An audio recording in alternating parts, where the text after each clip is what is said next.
Pocos fanáticos habrían imaginado que el hombre que hizo reír a México durante décadas algún día revelaría una verdad tan desgarradora.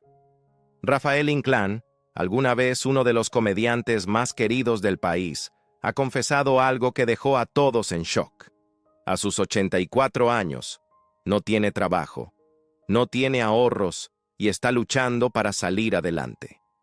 Detrás de los aplausos, la fama y los personajes inolvidables, Inclán admite ahora que las cosas están difíciles. La dolorosa consecuencia de haber desperdiciado dinero en su juventud y de una carrera que nunca garantizó estabilidad. Y aún en medio de la adversidad, se aferra a la esperanza de nuevas oportunidades en 2025. Esta es la triste y sorprendente realidad de Rafael Inclán, y la verdad que ya no puede ocultar. Rafael Inclán suele decir que sus inicios en el mundo del espectáculo comenzaron mucho antes de que alguien realmente lo notara. De joven trabajó como asistente de almacén para una marca de trajes de lujo, Robes Suites. No era un trabajo glamoroso. Pasaba los días organizando rollos de tela y procurando que el gerente general no lo encontrara cabeceando después de los largos trayectos desde Cuernavaca. Pero ese empleo le cambió la vida. El gerente de la empresa resultó ser hermano de un actor español muy reconocido. Cuando Inclán mencionó que venía de una familia artística, el gerente lo animó a tomar trabajos pequeños en teatro siempre que pudiera, incluso permitiéndole ausentarse del almacén para dirigir montajes sencillos. Inclán lo intentaba, fallaba, aprendía y volvía al almacén con más determinación. Ese apoyo temprano le dio el impulso que necesitaba para entrar de lleno al mundo del espectáculo. Las raíces artísticas de Inclán eran profundas. Su padre, conocido por el nombre artístico de El Kilómetro, era un bailarín de tap alto y delgado, un comediante excéntrico admirado en las carpas mexicanas. De niño, Rafael veía a su padre realizar rutinas que mezclaban baile, comedia y música, números completos que cautivaban al público. El famoso número del baile de béisbol de su padre, interpretado completamente en solitario, le dejó una impresión imborrable. Sin embargo, la vida estaba lejos de ser fácil. Rafael nació en 1941 y pasó sus primeros años en un ambiente familiar turbulento. Sus padres se separaron y él y su hermano fueron llevados a Guadalajara, donde su padre abrió una carnicería llamada La Higiénica. Rafael debía despertarse a las 5 de la mañana para limpiar el local y aprender el oficio. Más tarde bromeaba diciendo que aprendió a bailar sobre la tarima de madera detrás del mostrador, practicando pasos mientras atendía a los clientes. Aquellas madrugadas, rutinas estrictas y trabajo duro moldearon su disciplina mucho antes de que subiera a un escenario. Durante un tiempo estudió en un estricto colegio jesuita, una experiencia muy distinta del mundo de las carpas y las carnicerías. Su padre, rígido en un momento y juguetón al siguiente, seguía actuando cuando podía, incluso mientras las dificultades de la vida lo alejaban del medio artístico. Inclán también creció rodeado de talento. Su madre, Gloria Alicia, y sus hermanas gemelas, Ellen y Gloria Inclán, comenzaron a cantar siendo adolescentes. El arte, el humor y la actuación eran parte de la vida cotidiana, incluso cuando el dinero no alcanzaba. Rafael Inclán creció entre artistas, pero entre todos ellos había un nombre que sobresalía: Miguel Inclán, el miembro más famoso de la familia. Miguel fue un villano legendario de la época de oro del cine mexicano, tan convincente en sus papeles oscuros que la gente le advertía: «No cierres los ojos, villano». Su rostro aparecía en películas de todo el país, pero cada vez que ganaba suficiente dinero, su corazón lo llevaba de regreso a las carpas, donde se reunía con la familia para actuar. Rentaba una carpa, llevaba a todos con él, su esposa Lupe, las gemelas, El Kilómetro y el joven Rafael, y juntos formaban una compañía ambulante. Aquellas temporadas no eran solo trabajo, eran celebraciones familiares. Cuando Rafael visitaba la casa de Miguel siendo niño, entendía lo que significaba la fama. Visitas constantes, comidas ruidosas y generosidad todos los domingos. Miguel era carismático y excéntrico, y a veces fingía dolor de estómago para evitar a ciertos invitados. Para Rafael, todo aquello era fascinante, su primera mirada al mundo en el que algún día entraría. Elegir el nombre artístico Inclán le salió de manera natural. Su padre, el bailarín y comediante conocido como El Kilómetro, tenía talento, pero no un apellido famoso. Jiménez, el apellido de nacimiento de Rafael, le parecía demasiado común, más apropiado para un torero, bromeaba. Así que cuando por fin entró al mundo del espectáculo, adoptó el nombre que llevaba historia artística, Inclán. Su madre, por su parte, también tenía su lugar en el teatro. Cantaba maravillosamente, actuaba y además trabajaba como apuntadora, susurrando las líneas que los actores olvidaban durante la función. Rafael recordaba cómo era capaz de guiar a todo un elenco con solo una voz suave. Su presencia hacía que el teatro se sintiera como hogar, y él empezó a creer que también pertenecía al escenario. De joven, pidió al respetado productor don Luis G. Basurto una oportunidad para demostrarse. Basurto dudó. Rafael acababa de casarse y su madre temía que entrara al mundo inestable de la actuación. Pero Rafael insistió. Necesitaba definir su propia vida. Finalmente, Basurto le ofreció un trabajo humilde, mesero con derecho a subir al escenario. Rafael aceptó de inmediato, agradecido de estar siquiera cerca del teatro. Viajó con la compañía, cargó maletas, barrió la carpa, movió utilería y poco a poco se ganó papeles. El público se reía más con él que con el comediante veterano al que asistía, y Basurto lo notó rápido. Antes de mucho tiempo, Rafael ya hacía sketches, aprendía tiempos cómicos y moldeaba el estilo que más tarde lo haría famoso. Su infancia había sido peculiar, un estricto colegio jesuita, madrugadas en la carnicería que su padre abrió en Guadalajara, y tardes limpiando tarimas, repartiendo carne o colándose a la plaza de toros El Progreso. Un maestro taurino una vez invitó a los niños al ruedo, y Rafael, siempre curioso, se animó a intentarlo. Pero la vida lo llamaba de vuelta. Había que hacer tareas, encargos y vender retazos en la carnicería. Aún así, seguía siendo introvertido pero gracioso, un niño que absorbía el arte que lo rodeaba. Los bailes excéntricos de su padre, la actuación imponente de Miguel, el canto de su madre y la creatividad interminable de las carpas. Sin darse cuenta, estaba reuniendo las piezas del artista que algún día sería. Cuando Rafael Inclán empezó a trabajar con Luis G. Basurto, apenas tenía poco más de 20 años, joven, inquieto y decidido a probarse. Fue entonces cuando se integró por completo al clan Inclán, una familia profundamente arraigada en la historia del entretenimiento mexicano. Por sus parientes descubrió que estaba emparentado no solo con figuras legendarias como Miguel Inclán, sino también con comediantes como Chato Padilla, quien se casó con una tía de los Inclán. Incluso el padre del comediante Alfonso Sayas formaba parte de la familia extendida por matrimonio. A donde quiera que Rafael volteara, había otro actor, músico o comediante ligado a su sangre. Pero su vida en casa era complicada. Tras dejar Guadalajara por conflictos crecientes con su padre, El Kilómetro, Rafael tuvo que adaptarse a una familia reconstruida que parecía crecer sin parar. Su madrastra, una mujer profundamente religiosa, estaba constantemente embarazada, criando a 10 hijos propios.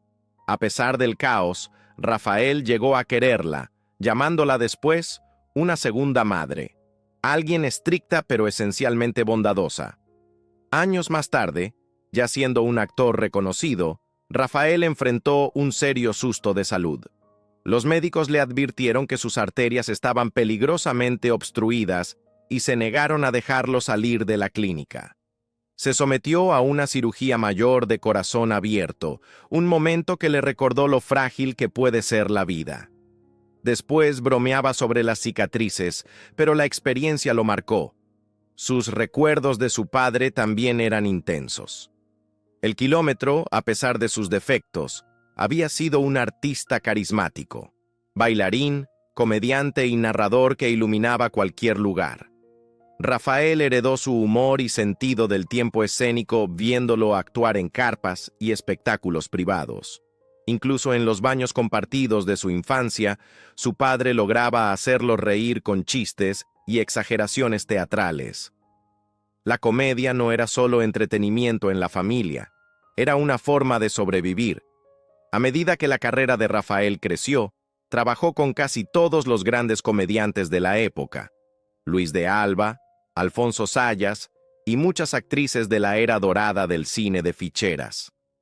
Pero a diferencia de algunos de sus parientes famosos, Rafael nunca creyó que estaba destinado a la pantalla. «Tuve demasiada suerte para ser demasiado guapo o demasiado feo», bromeaba. Sentía que estaba en un punto intermedio, ni galán, ni villano. Sin embargo, esa versatilidad se convirtió en su mayor fortaleza, ayudándolo a pasar del cabaret a un cine más serio. Finalmente ganó un premio Ariel, demostrando que ni él mismo imaginaba hasta dónde podría llegar. Sin embargo, sus primeros años fueron inestables. Comenzó como un artista que apenas sobrevivía, dependiendo de cafés nocturnos donde los actores buscaban trabajo. En El Palacio, un café cerca de los antiguos cines del centro, actores, cantantes, comediantes y encargados de cabarets aparecían después de medianoche buscando contratar o ser contratados. Rafael no tenía formación actoral formal, solo instinto natural y la confianza suficiente para aceptar cualquier trabajo. Representantes de teatros en lugares como Cuernavaca entraban diciendo: «Necesito un animador», y Rafael aceptaba sin saber siquiera qué requería el acto. Mientras tanto, su vida personal sufría. Se había casado joven, pero las giras y la inestabilidad lo mantenían lejos de su familia. Se perdió momentos importantes, incluyendo gran parte de la infancia de su primer hijo. Años después, padre e hijo hablaron abiertamente sobre las heridas provocadas por la distancia. Rafael asumió la responsabilidad, explicando que había sido joven, indisciplinado y que viajaba constantemente por trabajo, no por falta de amor, sino por falta de dirección. Al recordar sus primeros años, Rafael solía reírse de los trabajos que aceptó simplemente para sobrevivir. Cuando trabajó en la compañía de trajes Roberts, el gerente español le decía en broma: «Ve a ganar dinero y que Dios decida lo demás», especialmente cuando Rafael admitía que aún no sabía si realmente estaba hecho para actuar. Pero pese a la incertidumbre, cada paso lo acercaba más al escenario. Incluso en sus 80, 83, casi 84, Rafael seguía trabajando sin parar. Cuando le preguntaban cómo se sentía al seguir tan activo cuando tantos actores desaparecen con el tiempo, decía que todo se debía a una sola cosa: disciplina dentro del teatro. Confesaba sentirse inseguro en escena, analizándose constantemente. Si un chiste no funcionaba, de inmediato pensaba si lo había dicho mal, si se había movido mal, o si simplemente había perdido el ritmo. Su mente trabajaba tan rápido que a veces se perdía la siguiente risa por preocuparse por la anterior. Pero esa autocrítica, creía, era la razón por la cual el público seguía respondiendo a él. Su oficio le importaba más de lo que la gente imaginaba. Su gran oportunidad llegó cuando don Luis G. Basurto, el respetado dramaturgo y director, lo integró a su compañía teatral. Sin embargo, su camino no fue glamuroso. Uno de sus primeros trabajos pagados fue interpretar a un muñeco de nieve en el escaparate de una tienda departamental, dentro de un disfraz sofocante durante 6 horas seguidas. Los niños regresaban 3 o 4 veces al día para hablar con el muñeco de nieve, sin saber que el hombre dentro estaba sudando y a punto de desmayarse. Pero Rafael tomó el trabajo porque necesitaba el dinero. «Lo agarré por necesidad», dijo después. No por dignidad. La gente a menudo preguntaba si Rafael siempre había sido tan alegre. Él admitía que tenía momentos oscuros, neurosis y episodios de inseguridad. Pero en el trabajo se obligaba a mantenerse positivo porque su oficio así lo exigía. Esa actitud también le ayudó a reparar relaciones en su vida personal, especialmente con su hijo Rafael Jr. Fue honesto con él, explicándole que su ausencia durante la infancia no se debía a falta de amor, sino a que era joven, irresponsable, pobre y siempre estaba viajando. No te estoy pidiendo que me perdones, le dijo. Te estoy diciendo por qué pasó. Con el tiempo, reconstruyeron su vínculo, aprendiendo a relacionarse más como amigos que como un padre e hijo tradicionales.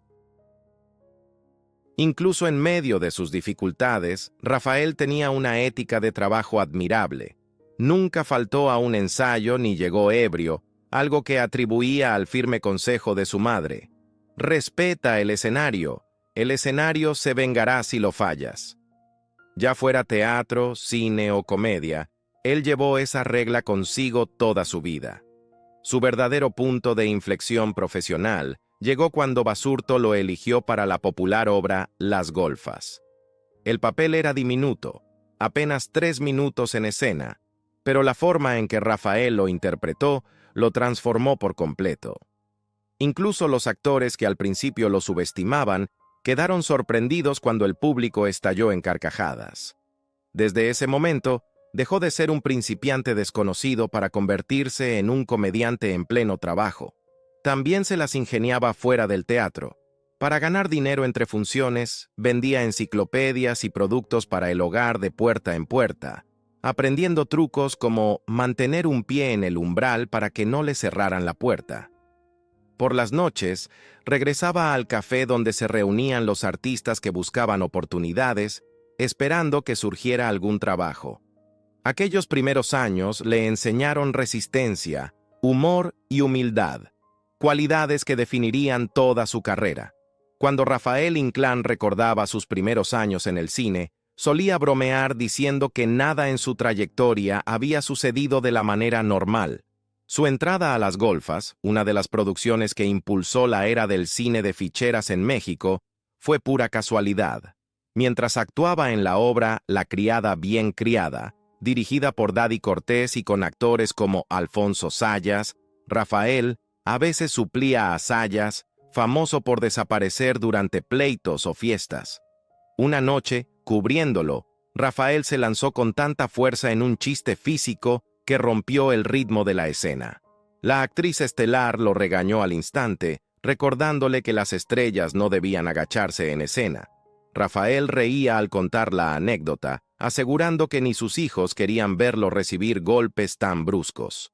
Para cuando Las Golfas iba a adaptarse al cine, Rafael llevaba más de un año interpretando al mismo personaje en teatro, pero cuando visitó al productor con la esperanza de obtener el papel, le dijeron que el rol sería para el actor cómico Arturo Cobitos Cobo, ya muy conocido en el cine.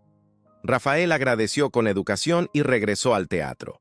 Semanas después, la suerte intervino. Cobitos llegó al set tan ebrio que no podía ponerse de pie. Los productores corrieron al teatro, encontraron a Rafael entre bambalinas y le rogaron filmar la escena de inmediato. El alcoholismo me salvó, bromeaba Rafael, todavía sorprendido por la oportunidad. Pero su primer día en un set de cine no fue perfecto. Abordó la escena con el ritmo exagerado del teatro, sin darse cuenta de que el cine exigía otra cadencia. Cuando vio el material después, quedó horrorizado, convencido de que la había arruinado. No vuelvo a hacer cine, anunció. Sin embargo, poco después, Jorge Ortiz de Pinedo lo invitó a actuar en Los Juniors, y poco a poco Rafael comenzó a entender el tiempo cinematográfico. Todo cambió cuando el productor Guillermo Calderón lo vio actuar en una carpa y decidió llevarlo a la nueva ola de películas de ficheras, un género arraigado en el mundo del cabaret que ya tenía una década triunfando en teatro. El gran salto de Rafael llegó interpretando a un personaje gay, desinhibido y astuto, que lanzaba albures inolvidables. El público lo amó de inmediato, y el personaje lo siguió por todas partes. En la calle me gritaban los nombres de la película, se reía. Todo porque tenía buen trasero. El talento de Rafael para los juegos de palabras no vino de una escuela de teatro, sino de su infancia en Guadalajara, donde aprendió el arte del albur de los choferes, barrenderos y trabajadores que frecuentaban las líneas de transporte. Observaba, absorbía y luego fue creando su propio estilo. Una cosa es escucharlo, decía, y otra es saber usarlo. A lo largo de su carrera en el cine, trabajó al lado de casi todos los grandes comediantes de la época: Luis de Alba, El Caballo Rojas, Alfonso Sayas, Loco Valdés y muchos más. Cada uno tenía su personalidad, algunos disciplinados, otros auténticos fiesteros. Rafael estaba en el punto medio, festejaba, pero nunca al grado de comprometer su trabajo. Rechazó las drogas, evitó el exceso de alcohol y siempre puso por encima el foro. El escenario se vengará si lo fallas, le advertía su madre. A pesar de su humor picante, las películas de ficheras solían incluir escenas de desnudos o semidesnudos, momentos que Rafael admitió que eran incómodos, incluso vergonzosos. Él sentía un profundo respeto por las actrices, incluidas figuras como Sasha Montenegro y Maribel Guardia, y siempre se aseguraba de que los límites fueran claros. Recalcaba que en los sets reinaba un ambiente profesional y que se esperaba que los actores se comportaran a la altura. De todas las mujeres con las que trabajó, recordaba a Maribel Guardia con particular cariño, no por romance, sino por verdadera admiración. Era deslumbrante, sí, pero además amable, disciplinada y con los pies en la tierra. Más bella por dentro que por fuera, decía. Y eso ya es mucho decir. Con el tiempo, Guillermo Calderón lo fue llamando para éxito tras éxito, Las Movidas, La Pulquería y muchas más. Paradójicamente, Calderón contrató a Rafael para uno de sus papeles más icónicos sin haberlo visto actuar jamás. Confió en mí porque todos los demás confiaban en mí, se reía Rafael. Durante el rodaje de La Pulquería, entregó algunas de las líneas más citadas del género, incluida la famosa escena en la que le habla a un perro vestido con una camiseta del Atlante. El mexicano nunca mea solo, bromea en la película. El perro, en realidad un can entrenado llamado Onassis, robó la escena tanto como Rafael. A pesar de todo, Rafael se mantuvo con los pies en la tierra. La vida nocturna era intensa, las fiestas interminables y las tentaciones constantes, pero su miedo a fallar en el escenario era más fuerte que cualquier vicio. Se mantuvo fiel a su oficio porque era lo único que realmente conocía. Mi madre murió actuando, decía. Ella me enseñó que si entras al foro, lo respetas. Rafael Inclán describía a menudo esos primeros años en la comedia y el cabaret como una época irrepetible, una era de trabajo sin descanso, noches en vela y una determinación feroz por no dejar escapar ninguna oportunidad. Admiraba profundamente a muchos de sus colegas. Cada uno tenía su estilo, su camino, su magia. De todos los artistas con los que compartió escenarios y bares, recordaba figuras como Pompín Iglesias, siempre impecable y elegante. Luis de Alba, un genio natural con un carisma extraordinario. Y El Caballo Rojas, cuya energía imponente podía sacudir un teatro entero. No eran solo compañeros, eran fuerzas de la naturaleza que moldearon la comedia mexicana, y Rafael los observaba con el respeto de quien sabía exactamente lo difícil que era su oficio. Pero más allá de las risas y los aplausos también estaban las partes privadas y difíciles de la vida, sobre todo cuando se trataba de sus hijos. A menudo hablaba de Rafael, su primogénito, pero la historia de Joel tenía un peso distinto. Joel se había quedado con su madre, y aunque Rafael le daba apoyo económico, rara vez lo veía. Una noche, mientras Inclán terminaba un show en el legendario Bar Miao, su hijo mayor llegó preocupado. Joel había dicho que quería desaparecer. Alarmado, Rafael corrió a la casa de su expareja gritando hacia el segundo piso para llamar su atención. Cuando el muchacho bajó, temblando y asustado, le confesó que creía que quizá era gay. Inclán no dudó, lo abrazó, le dijo que lo quería y lo aseguró de que nada cambiaba. «Cuenta conmigo para lo que sea», le dijo. Se convirtió en uno de los momentos de mayor orgullo en su vida. Decidido a reparar su relación, Rafael llevó después a Joel a Europa. Un padre y un hijo viajando juntos por Madrid y recorriendo trenes de larga distancia, hablando con honestidad por primera vez. Rafael admitió sus fallas, asumió la responsabilidad y le ofreció a Joel un apoyo total. De aquel viaje no solo nació una reconciliación, sino un profundo orgullo por el hombre en que Joel se había convertido. Aún así, la culpa nunca lo abandonó del todo. Su vida había sido impredecible. Era pésimo manejando el dinero, vivía distraído por el trabajo y consumido por las exigencias de una carrera que dejaba muy poco espacio para la estabilidad. Se había casado, divorciado, intentado de nuevo, fracasado otra vez, y finalmente encontró compañía en Paola Labat, la mujer que se convertiría en su ancla.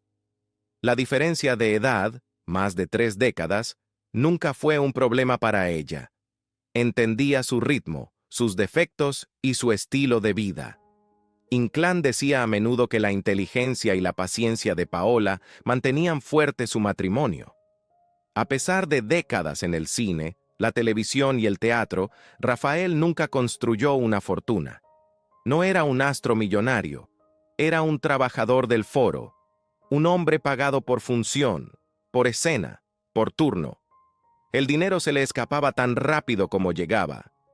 Lo que lo salvó no fue la riqueza, sino la resistencia. Trabajó todos los días porque tenía que hacerlo, y porque realmente amaba su oficio. La jubilación, insistía, no existe para un actor. Las producciones pueden retirarte, decía, pero yo no sé hacer otra cosa. Sus últimos años estuvieron llenos de teatro, papeles en televisión e incluso un premio Ariel.